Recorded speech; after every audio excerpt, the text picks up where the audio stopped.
안녕하세요. KCB 시청자 여러분, 아르티팩스의 이진옥 실비아입니다. 요즘 날씨가 많이 춥지요?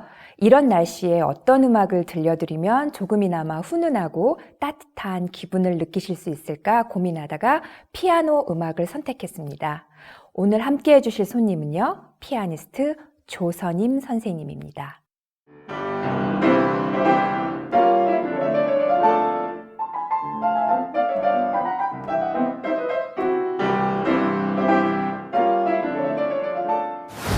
안녕하세요. 네, 안녕하세요. 예, 방금 양력에서도 소개가 됐지만 참 여러 가지 활동을 하세요. 피아노 연주뿐만이 아니고 또 티칭도 많이 하시고 콩쿨 심사도 하시고 또 성당에서 오르간 반주까지 하시고 네. 정말 24시간이 부족하실 것 같은데 어떠세요? 네, 모든 사람들이 요즘에는 바쁘게 지내듯이 저도 24시간이 부족하게 지내고 있습니다. 아, 그럼 시간 분배를 좀 잘 하셔야 될 것 같은데 어떻게 매니지를 하시나요? 네, 저는 보통 학기가 시작하는 9월부터 12월까지 연간 계획을 세우고 거기서 해야 될 저의 연주들 그리고 공부해야 될 곡들에 대해서 계획을 세우고요.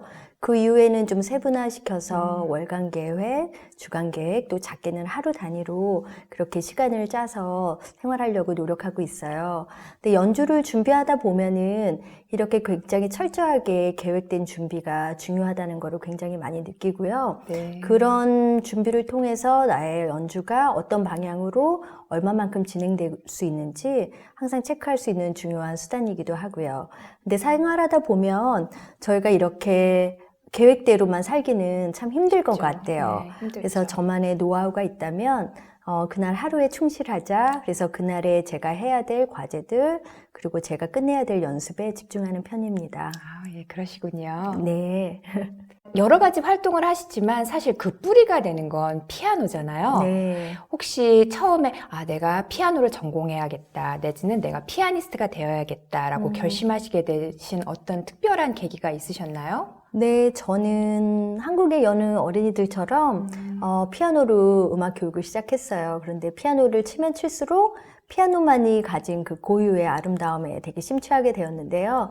특히 제가 빠져들었던 부분은 저의 감정과 제가 치는 터치에 따라서 이 88개의 건반이 각기 다른 소리를 내고 다르게 반응한다는 그런 점이었어요. 그래서 제가 연습을 할수록 곡의 완성도에 따라서 소리가 변화하고 그럴 때마다 제가 희열을 느끼고 숨겨진 보물을 찾는 듯한 그런 느낌을 받아서 피아노 연습이 지루하지 않고 되게 재밌게 느껴졌던 것 같아요. 그래서 여태까지 이렇게 피아노 공부를 하게 된 가장 큰 중요한 계기였던 것 같습니다. 아, 그렇군요. 네. 연주를 많이 하시잖아요. 네. 솔로뿐만이 아니고 앙상블도 하시고 또 네. 합창 반주까지 하시고 네. 선생님만의 그 연주 철학이 있을 것 같아요. 매번 연주에 나는 이런 자세로 임하고 네. 또 나중에 나는 이런 연주자로 기억되고 싶다 하시는 네. 그런 것들이 있을 것 같은데요. 네, 저한테 음악회라는 것은 굉장히 오랜 시간 준비하고, 그 음악회 그 순간에 제 마음과 영혼을 담아서 음악으로 청중들에게 선물을 전하는 그런 도구이기도 한데요. 그러기 위해서 항상 충분한 준비를 하기 위해서 연습에 되게 집중하려고 하는 편이고, 또 요즘은 모든 분들이 굉장히 바쁘게 사시잖아요. 네. 근데 그 귀한 시간을 내셔서 음악회를 오셨는데 음악회 오신 순간만큼은 일상에 그런 힘든 것을 잊고 음악이 주는 아름다움 또 음악이 전하는 그 예술의 감동에 조금이라도 빠지실 수 있도록 그런 음악회가 되기를 바라면서 준비하고 있습니다. 예, 선생님의 철학이 담긴 연주 빨리 청해 듣고 싶은데요. 네. 첫 번째 곡 어떤 곡 들려주시겠어요? 첫 번째 곡은 리스트가 쓴 세계 연주회용 연습곡 중에 세 번째에 위치한 탄식이라는 부제가 붙은 작품이에요. 근데 리스트는 헝가리의 유명한 피아니스트이자 작곡가인데 작곡가로서도 굉장히 다채로운 일생을 살고 있었죠. 그래서 간단히 말씀드리면 리스트는 어렸을 때 체르니한테 피아노를 배웠어요. 그 체르니는 혹시 체르니 100번, 체르니 30번 하는 그 체르니 말씀하시는 네, 맞습니다. 건가요? 한국에서 소위 말하는 그 체르니 교본에 그 주인공 체르니한테 피아노를 배웠는데 체르니가 리스트의 처음이자 마지막인 정식 피아노 교사였고요. 그때까지만 해도 리스트가 쓰는 작곡들은 비엔나의 고전 양식을 따르는 그런 스타일이었어요. 그러다가 리스트가 21살 때 파가니니를 만나면서 큰 변화를 겪게 되는데요. 그 바이올리니스트 파가니니의 악마적인 그 바이올린 기교와 화려한 연주, 그리고 카리스마에 굉장히 감동과 충격을 받고 본인 스스로도 피아노에서 파가니니 같은 존재가 되고자 그렇게 결심을 하죠. 그래서 기록에 의하면 하루에 10시간이 넘게 연습을 했대요. 테크닉을 연마하기 위하여. 그래서 그때 당시에 쓰인 리스트의 피아노 곡들을 보면 피아노의 기교가 굉장히 극대화돼 있고 기교를 중요시 여기지만 또 아름다움도 함께 예술성도 같이 꼽히는 그런 작품들을 많이 썼고요. 그 당시에 리스트가 유럽으로 자신의 이제 그 갈고 닦은 기량을 뽐내러 연주 여행을 많이 다녀요. 그때 지금의 아이돌의 팬덤과 같은 그런 공연 예술의 팬덤을 형성하게 되는데요. 리스트의 그런 수려한 외모, 화려한 테크닉, 그리고 좌중을 압도하는 그런 쇼맨십 덕분에 많은 귀족사회 상류 부인들의 팬들을 이끌고 다닌다고 합니다. 아우, 참 재밌는 게요. 네. 1800년대잖아요. 네. 그리고 또 클래식 음악이고, 그러니까 얼핏 떠오르는 이미지는 관중들도 옷을 잘 차려입고 네. 약간은 도도하게 앉아서 네. 이렇게 감상을 했을 것 같은데, 네. 저도 예전에 어디서 읽은 것 같은데 막 여성 팬들이 막 기절하기도 하고 막 소리 맞아요. 지르고 막 그랬다고 그러더라고요. 네, 참 그래서 재밌는 것 같아요. 예, 그래서 기록에 의하면 1000명이 넘는 관객이 모여서 아수라장이 되기도 하고, 인터넷이나 TV가 없던 그 시대에 유럽 전역에 음악을 모르는 사람들조차도 리스트를 알 정도로 그의 피아니스트로서의 명성이 굉장히 자자했다고 합니다. 아, 그렇군요. 네, 이런 근데 리스트가 또 특이할 점은 인생의 후반부에 있어서는 자신의 딸이 먼저 죽음으로써 카톨릭의 수도자로 귀회하게 되고요. 그때는 음악적 색깔도 조금 종교적 색채를 지니고 조성감도 조금 모호해져서 인상주의의 조금 예시를 보여주기도 하게 되죠. 정말 파란만장한 인생을 사신 분 같아요. 네, 맞아요. 나중엔 수도자가 되시기도 하고. 네, 아, 얼른 좀 청해 듣고 싶네요. 네. 네, 그럼 다 함께 감상하시겠습니다. 네.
수많은 리스트의 피아노 곡들이요. 사실 뭐 손가락이 한 15개는 있어야 칠 수 있을 것 같이 테크닉적으로 디맨딩하고 또 화려하고 그런데 이 곡은 그런 화려함도 있으면서 막 애잔하네요. 네, 참 아름다운 연주 감사합니다. 네. 그리고 제가 근래 많이 경험하는 일 중에 하나가요. 콘서트를 가서도 그렇고 아니면 인터넷을 통해서도 그렇고 젊은이들 아니면 심지어 어린이들 연주를 많이 접하게 되는데 기가 막히게 잘 치는 친구들이 많더라고요. 네. 나이에 맞지 않게 곡에 대한 이해력도 높고 또 표현도 성숙하고. 근데 선생님께서는 콩쿨 심사를 많이 하시잖아요. 네. 그럼 그런 경우를 훨씬 더 자주 보실 것 같은데 어떠세요?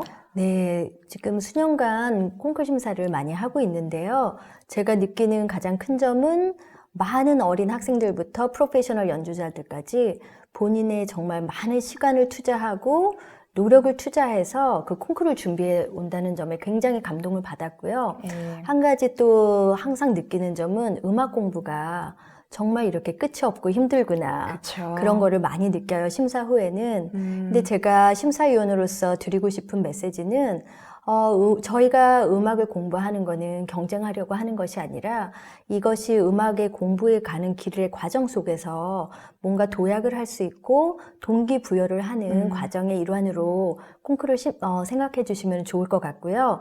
100이면 100명의 학생들의 소리가 다 다르고 스타일이 달라요. 그렇죠. 근데 그 학생들 고유의 각기의 좋은 음악을 가지고 있고 좋은 점을 많이 가지고 있어요. 그래서 혹시 결과가 안 좋더라도 너무 낙담하지 말고 본인의 가진 좋은 점은 더 개발하고 또 콩쿠르를 통해서 느낀 자기가 더 보완해야 될 점을 더 보완하는 공부의 방향으로 콩쿠르를 생각하시면 도움이 되는 경험이 될 것 같습니다. 네, 그래서 음악이 끝이 없다라고 말씀을 하셨는데 갑자기 생각나는 이야기가 있어요. 네. 그 전설적인 첼리스트 파블로 카잘스 그분께서 90세 되던 때 네. 어떤 분이 질문을 했다고 그래요. 당신은 이미 세계적인 첼리스트고 나이가 벌써 90인데 왜 지금도 계속 연습을 하냐고 질문을 했더니 그분께서 대답하신 게 나는 지금도 조금씩 나아지고 있기 때문에 연습을 한다고 하셨대요. 네. 정말 음악이 끝이 없다라는 단편적인 예가 아닌가 싶네요. 네. 그래서 음악이 참 숭고하기도 하지만 어렵기도 한 것 같아요. 그렇죠? 맞습니다. 예. 선생님께서는 주중에는 그럼 여러 가지 그렇게 활동을 하시고 또 주일에는 성당에서 또 오르간을 연주하시잖아요. 네. 천주교 롱아일랜드 한인성당, 그죠? 네. 다른 데서 음악 활동하시는 거하고는 좀 많은 다른 의미가 있을 것 같거든요. 어떠세요? 네, 말씀하신 대로 저는 반주를 굉장히 오랜 시간 해왔고 어렸을 때부터 했었거든요. 그래서 네. 어린이 성가대, 중고등부 성가대, 또 대학교에 가서는 청년 성가대, 또 뉴욕에 와서는 롱아일랜드 성당에 반주자로서 계속 지금 봉사하고 있는데요.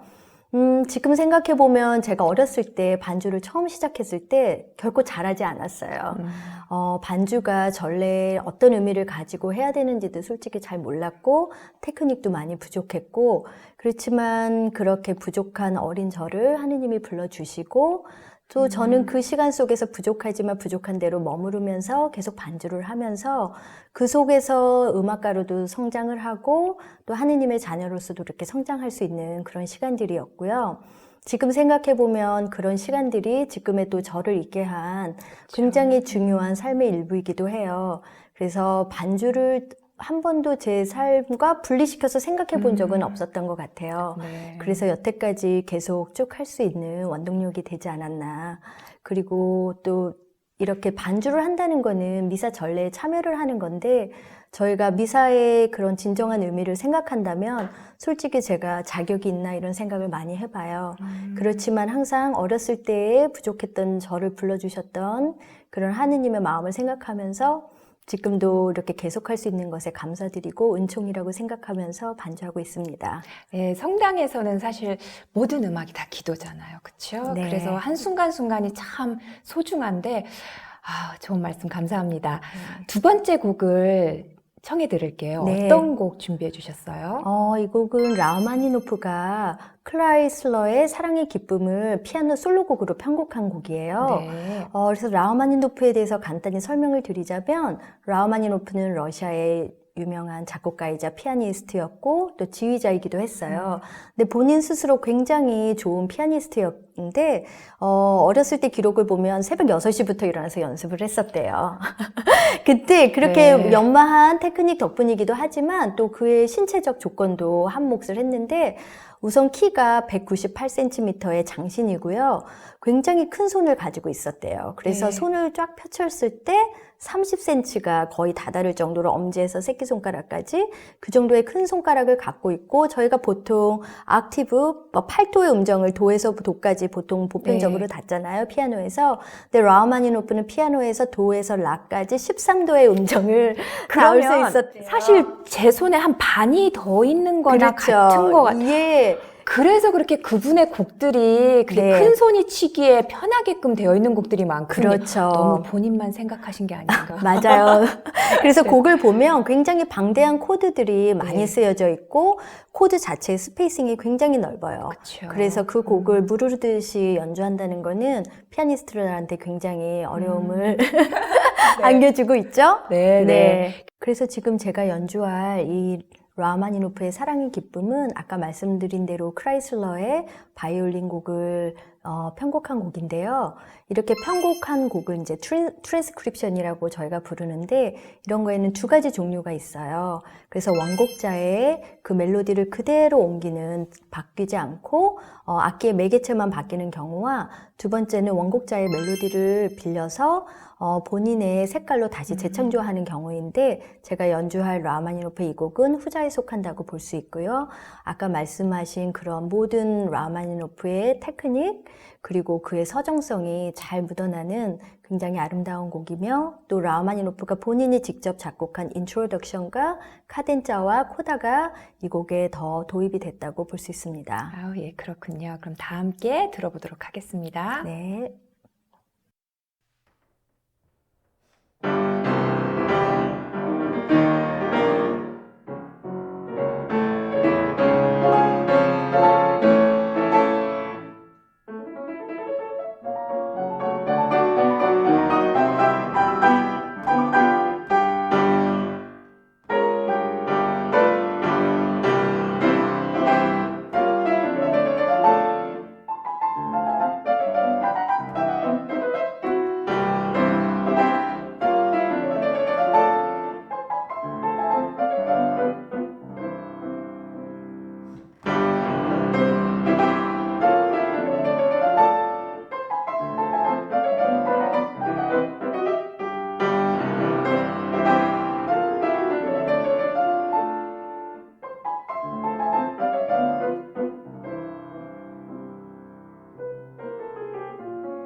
이 곡은 정말 라흐마니노프스럽네요. 네. 네, 듣는 저야 너무나 좋기만 하지만 연주하실 때는 어때요? 사실 이 곡이 굉장히 테크닉적으로 어려워서 네. 많은 피아니스트 분들도 조금 겁내는 그런 곡이잖아요. 네, 맞아요. 그래서 네. 제가 연습을 하면서 항상 느끼는 게 제목은 사랑의 기쁨이지만 복수 많이 먹는. 연주자에게는 수많은 연습의 고통의 시간을 안겨주는 곡이고 그게 또 사랑의 본질이 아닐까. 고통을 통해서 네. 사랑으로 승화시키는 네. 그런 생각을 많이 합니다. 아, 멋진 연주 감사합니다. 네. 잘 들었어요. 예, 벌써 마지막 질문을 드려야 될 것 같네요. 네. 앞으로의 계획에 대해서 여쭤보고 싶어요. 네, 앞으로 계속 있을 솔로 연주와 앙상블 연주 준비 중에 있고요. 또 학생들 가르치는 일에 집중할 예정입니다. 아, 그렇군요. 오늘 함께 해주셔서 너무나 감사합니다. 네, 초대해 주셔서 감사합니다. 네. 네, 피아노 음악과 함께한 아르티팩스 어떠셨나요? 조금은 따뜻함을 느끼셨나요? 오늘도 행복하고 감사한 하루 되시길 바랍니다. 시청해 주셔서 고맙습니다.